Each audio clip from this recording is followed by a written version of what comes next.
Ok, so estamos en el libro de Juan y Jesucristo acaba de terminar de alimentar a 5,000 hombres. En la cultura de ellos tenían una muy mala cultura, ¿verdad? Sabemos, y no tomaban en cuenta a veces a las mujeres. Entonces contaban por varones porque eran los que salían a trabajar, etcétera, y muchísimas cosas más que sabemos que está pues en libros de historia, ¿verdad? Y en muchos otros lugares, historia de civismo, etcétera. Entonces sabemos que Jesucristo en realidad alimentó 10,000 a 15,000 personas con 5 panes de cebada y con 2 pececillos. Era una tarea totalmente imposible. Y Jesucristo logró alimentar a esos 5,000 con 5 panes de los más simples y de los más baratos. Con 2 pescaditos pequeños alimentó a 5,000. ¿Qué quiere decir esto? Que a veces nosotros pensamos que no aportamos mucho o que no podemos dar suficiente al Señor. Y sabemos que había pan de trigo y el pan de trigo era más caro y era mejor. Pero sabemos que el pan de trigo no estaba disponible. Pero el pan de cebada sí. Y a veces nosotros nos sentimos como el pan de cebada, que no servimos o no somos suficientes, o no tenemos la habilidad, o no tenemos el entrenamiento.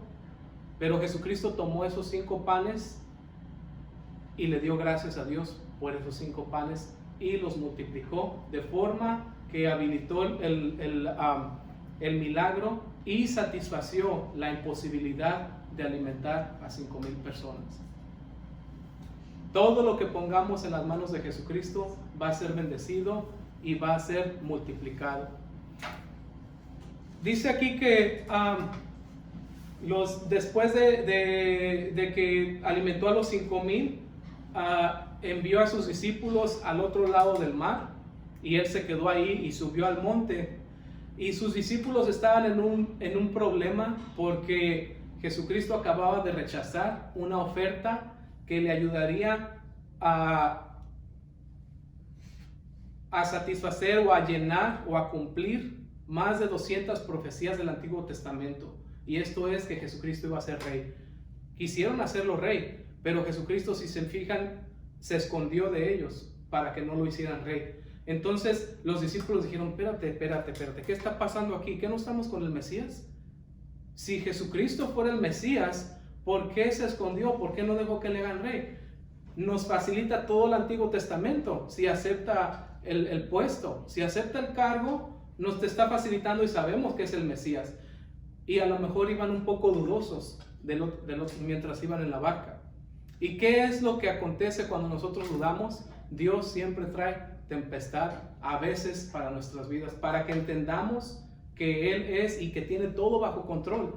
En nuestra agenda, nosotros a veces podemos decir: oye, Jesucristo, si como ellos, ¿verdad?, necesitaban un Mesías, porque sabemos que estaban bajo el gobierno de Roma. Oye, Jesús, ¿por qué no tomas el reinado de Israel y destruyes a nuestros enemigos y cumples muchísimas profecías? Y es bíblico. Pero Jesucristo no quiso hacer eso. Y nosotros a veces hacemos lo mismo que los discípulos. Decimos: mira, Jesús, si tú me sanas esta enfermedad, yo voy a creer que tú eres Mesías. Te conviene sanarme. Señor, si me das ese trabajo, si me suben $2 más, yo voy a creer en ti. A ti te conviene hacer ese milagro. Y hacemos una lista de cosas que nosotros pensamos que Dios debería hacer para satisfacer nuestras necesidades. Pero los planes de Dios a veces parecen tan distintos a los que nosotros pensamos. Y podemos mirar que Jesucristo no tomó, aunque había podido haber tomado el reinado y no hubiera contradecido las Escrituras, pero la agenda de Jesucristo era diferente. ¿Qué dicen las Escrituras? Tus pensamientos no son mis pensamientos, ni tus caminos mis caminos. ¿Cuántos de nosotros hemos sufrido enfermedades por 10 años, por 20 años, por 30 años?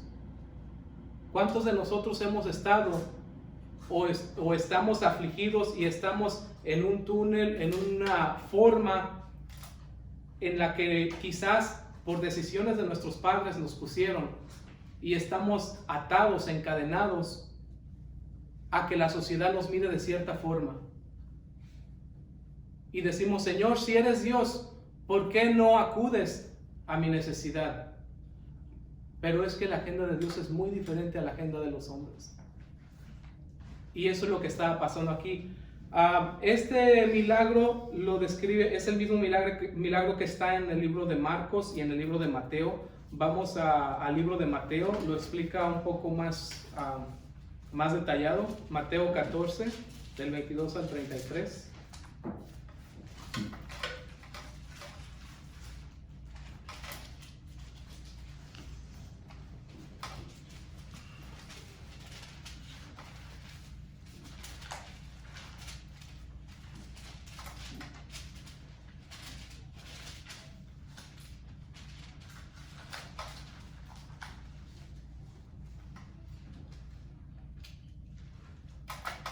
Ok. So dice el verso 22. Enseguida Jesús hizo a sus discípulos entrar en la barca e ir delante de él para la otra ribera, entre tanto que él despedía a la multitud. Despedida la multitud, subió al monte a orar aparte, y cuando llegó la noche estaba ahí solo. Y ya la barca estaba en medio del mar, azotada por las olas, porque el viento era contrario. Aquí miramos que después de que comieron los 5,000 personas más sus esposas, Jesucristo envía a sus discípulos a una tarea bastante difícil. Y Él se espera, dice, y los despide y se va a orar. Esta es otra de las cosas que hacía Jesucristo. Se apartaba solo y se iba a orar. Todo cristiano tiene que hacer esto. Tiene que tener esta rutina de orar aparte. No solamente mientras estamos en el camino manejando, no solamente mientras estamos trabajando, sino tenemos que hacer el tiempo de orar a Dios y vamos a tener una revelación más clara de lo que Dios tiene para nuestras vidas. Dice que aquí la barca no podía avanzar porque el viento era contrario y las olas azotaban aquella barca. Número 1, había 3 problemas ahí. El primer problema era que la barca era azotada, era obstruida físicamente. Jesucristo envió a sus discípulos y su barca está siendo obstruida. ¿Te has sentido así alguna vez? Que quieres seguir a Dios, pero lo que está alrededor de tu vida, hay personas, hay obstáculos, hay circunstancias que físicamente están obstruyendo el llamado de Dios y lo que Dios te puso a hacer. Físicamente estaba siendo azotada la barca. ¿No te ha pasado así? En cierta ocasión, una vez yo tuve un trabajo y Dios me dijo que me iba a hacer manager sobre esa compañía, pero había un problema. Había otra persona física ahí y yo lo puse en las manos de Dios y el Señor me dijo qué día exactamente iba Dios a hacer que esa persona ya no fuera manager de ahí. Y así justamente pasó, físicamente. Se llama Sierra Pacific, mucha gente sabe esto, este testimonio, ya lo he dado hace, yo creo, 15 años atrás. Y así te dice Dios, yo te puse a hacer esto, este es tu ministerio, pero hay obstrucción física. Número 2, en medio del mar. Se encontraban en medio del mar. Y era de noche, quiere decir que estaban en un lugar donde no podían ir ni para atrás ni para adelante. Regresar es demasiado doloroso. Regresar para algunos es vergonzoso. Regresar atrás no es opcional, pero dar para enfrente no hay ni cómo, porque la obstrucción es bastante. El viento quiere decir las circunstancias. Dios te dice, ve, sígueme. Pero todas las circunstancias son contrarias. Tu familia no está de acuerdo. Tus hermanos no están de acuerdo. Tus tíos no están de acuerdo. Tus padres no están de acuerdo. A veces hasta nuestra pareja no está de acuerdo. Eso es lo que quiere decir tener la obstrucción, no física o literal, sino circunstancial. Y Jesucristo los había enviado. Cualquiera hubiera dicho, ¿sabes qué? No lo escuchamos bien. Y la tercera es, la primera es azotada físicamente, la segunda es en medio del mar, te encuentras en medio, y la tercera es el viento contrario.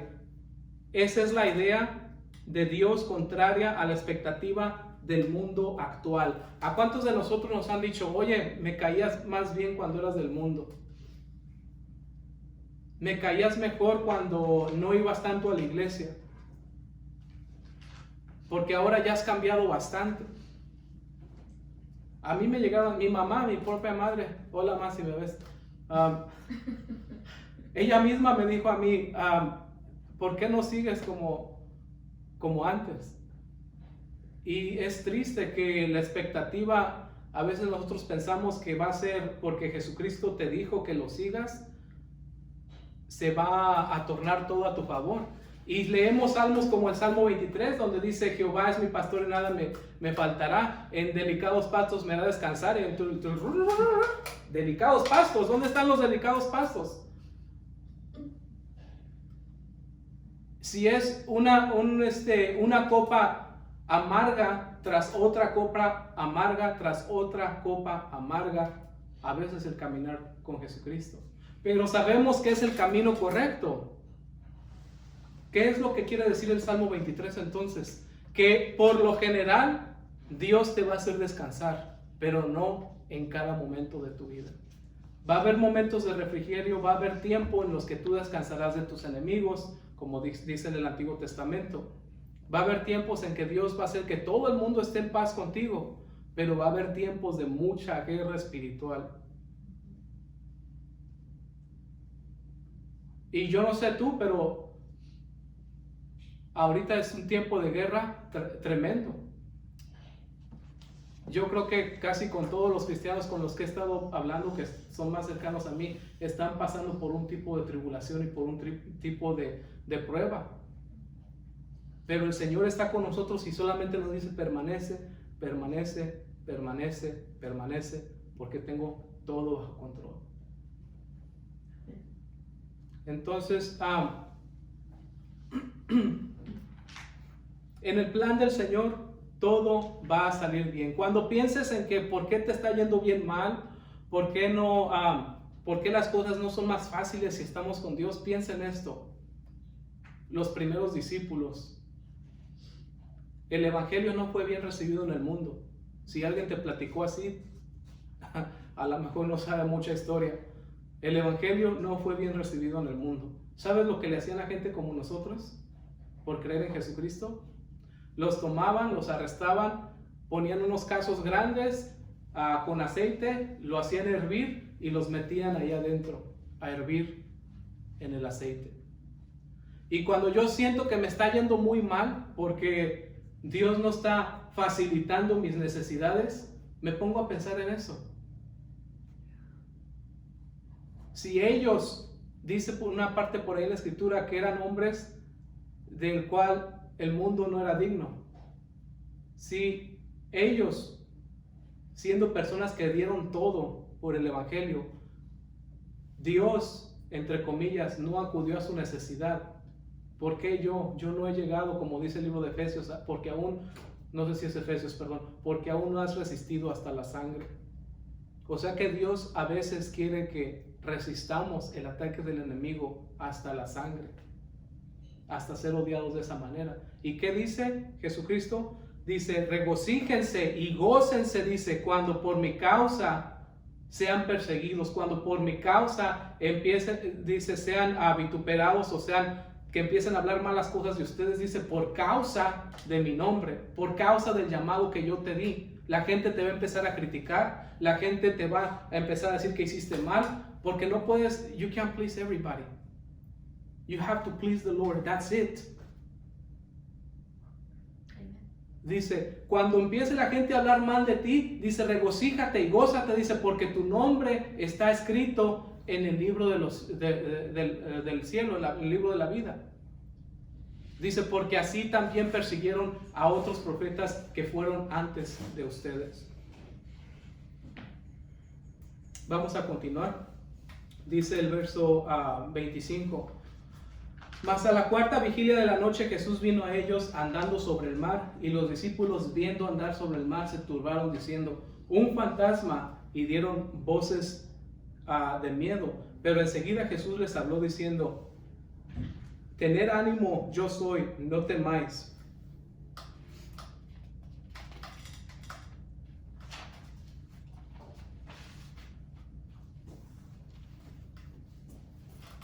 Antes de continuar con el verso 25, el libro del Evangelio de San Marcos nos da un poco más de entrada en lo que está pasando en medio del mar. Dice que es la tercera vigilia, esto es la cuarta vigilia, esto es las 3 de la mañana. A las 3 de la mañana, y eso que solamente corrieron como 5 millas, y a las 3 de la mañana estaban los discípulos agotados, ya no podían remar más. Dice el libro de Marcos que estaban fatigados. Yo no sé si te ha tocado eso. Yo sé que entre ustedes hay muchas personas que levantan pesas y cuando ya no pueden ese músculo, ¿verdad? No puede seguir levantando pesas. Yo no sé, ¿verdad? Porque yo nunca he levantado pesas, no tengo ni la menor idea, pero he escuchado de ustedes que son atletas, los que son atletas, que después de que ya no aguanta la última rep, el músculo está fatigado, ya no puede más. Ahí estaban y ya no podían avanzar. O se iban a dejar ir por las olas y por el viento, o iban a continuar. Y es ahí donde Jesucristo acude, es ahí cuando se les aparece. Yo pienso que qué bueno que no estuve ahí, ¿verdad? A veces nos encantaría estar, pero a veces yo creo que no la hacíamos. Bueno, yo no la hacía, ¿verdad? Yo creo que yo estuviera. Oye, Jesús sí nos diría que nos viniéramos para acá, porque no se ve como que eso fue lo que me dijo.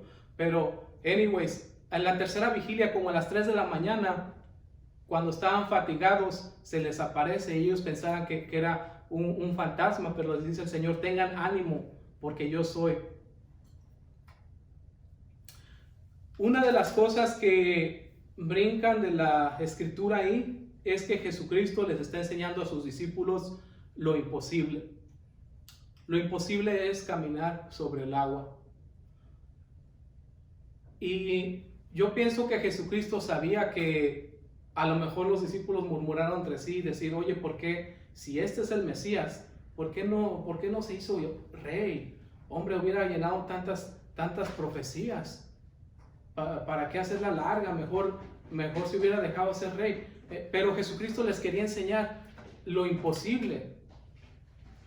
Cuando empezamos a renegar en nuestra vida, empezamos a batallar y decir: oye, Señor, fuera tan fácil que te hubieras dejado hacer rey, no estuviéramos pasando por donde estamos pasando.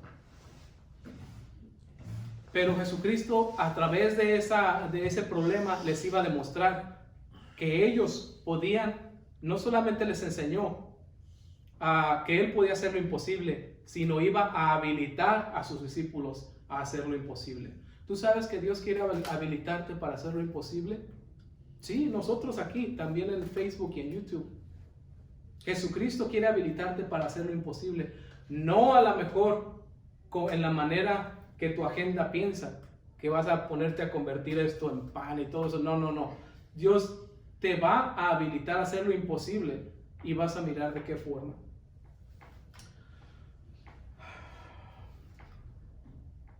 Dice el verso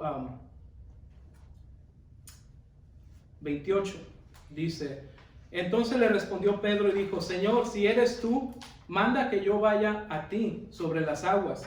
Y él dijo: ven. Y descendió Pedro de la barca y andaba sobre las aguas para ir a Jesús. Pero al ver el fuerte viento, tuvo miedo y, comenzando a hundirse, dio voces diciendo: Señor, sálvame. No sé qué estaba pasando por la mente de Pedro, porque yo no le decía al Señor eso. Si eres tú, permíteme que vaya yo a ti, viendo cómo estaban las olas. Pero esa era su personalidad de Pedro. Lo que sí puedo mirar es que al Señor le agradó la iniciativa de Pedro. ¿Por qué? Porque después lo reprendió. Imagínate lo que el Señor sintió Cuando Pedro le dijo, si eres tú, déjame que yo también camine por donde tú andas caminando. Yo creo que el Señor no recibe muchas de esas requests, especialmente porque sabemos por dónde pasó el Señor.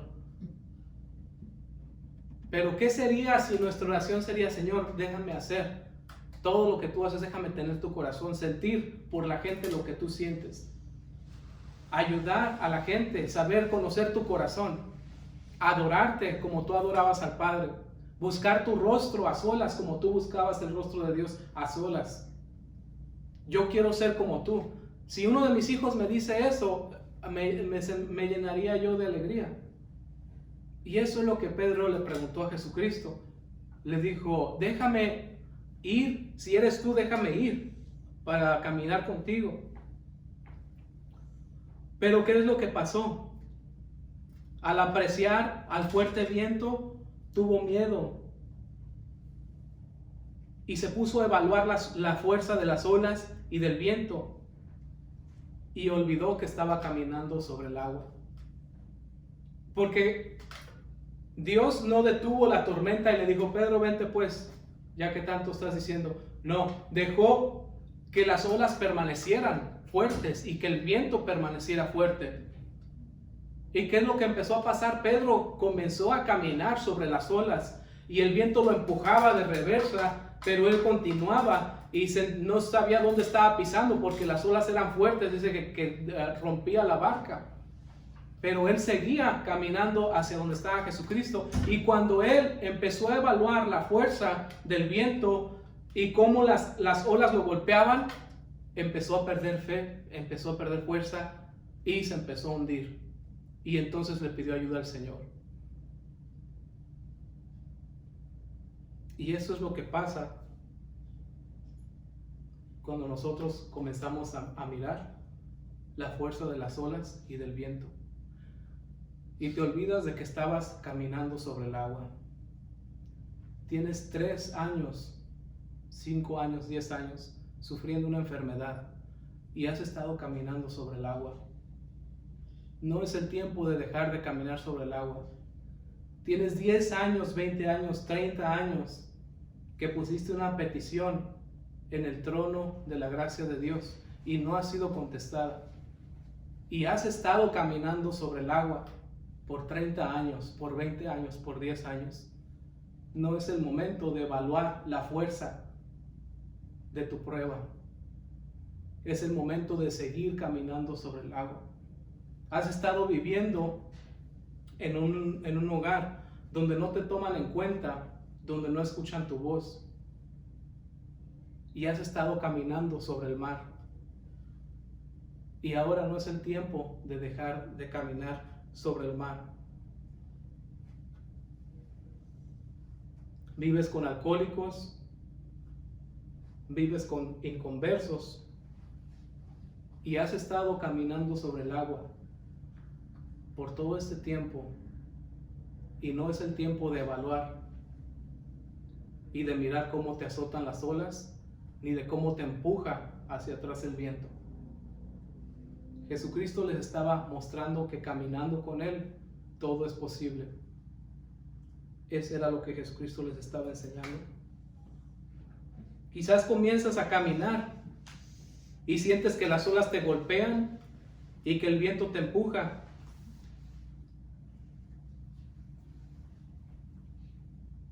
Y si sientes que las circunstancias te golpean y te empujan hacia atrás, ¿sabes por qué es? Porque vas caminando sobre el agua.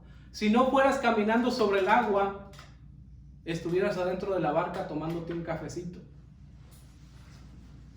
Pero ni yo me estoy tomando un cafecito dentro de la barca, ni quizás tú.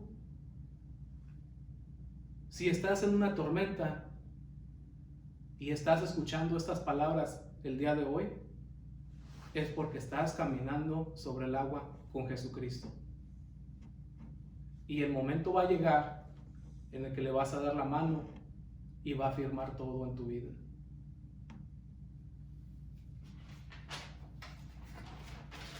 Verso 31 dice: al momento Jesús, extendiendo la mano, asió de él y le dijo: hombre de poca fe, ¿por qué dudaste? Y cuando ellos subieron en la barca, se calmó el viento. Entonces los que estaban en la barca vinieron y le adoraron, diciendo: verdaderamente eres Hijo de Dios. Jesucristo le dice: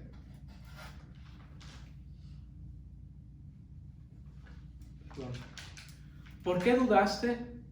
¿Cuál fue la diferencia entre caminar y hundirse? Apreciar al mal como superior a Dios. ¿Por qué dudaste? Es lo mismo decir que ¿por qué te hundiste?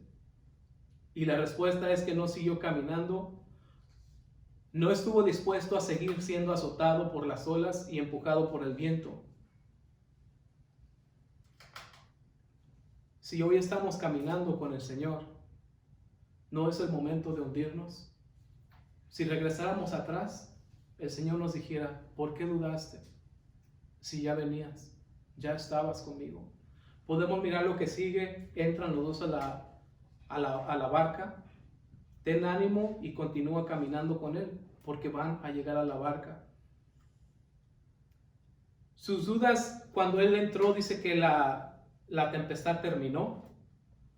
Y las dudas que ellos tenían anteriormente de decir: bueno, ¿este es el Mesías o no? Porque ni siquiera tomó el puesto que le estaban ofreciendo. Y lo que pasó es que dice que se postraron. Cuando la Biblia dice que le adoraron, esta es la forma en la que lo hacían en la antigüedad. Cuando dicen que le adoraron es postrarse. Entonces todos se postraron delante de Jesucristo y le adoraron y le dijeron: verdaderamente tú eres el Hijo de Dios. Se les olvidó que habían renegado, que habían estado no de acuerdo en lo que Jesús estaba haciendo en sus vidas, en las opciones de Jesucristo. Solamente tenemos que confiar en Él. No sabemos por qué Dios nos permite entrar en tribulación. No sabemos por qué Dios nos permite entrar en problemas, tener enfermedades. Lo que sí te puedo decir hoy, que si estás pasando por un problema o por una enfermedad, que sea esta tu oración: Señor, si por lo que estoy pasando el día de hoy no glorifica tu nombre o no es para glorificar tu nombre, quítalo. Y yo te garantizo que Él lo va a quitar. Pero si es el azote por el que estás pasando voluntad de Él y Él lo va a usar para un bien, a lo mejor no es el tiempo de Dios. Solamente pedirle las fuerzas para poder permanecer caminando sobre el agua. Vamos a orar. Y a ver si me ayuda mi esposa a un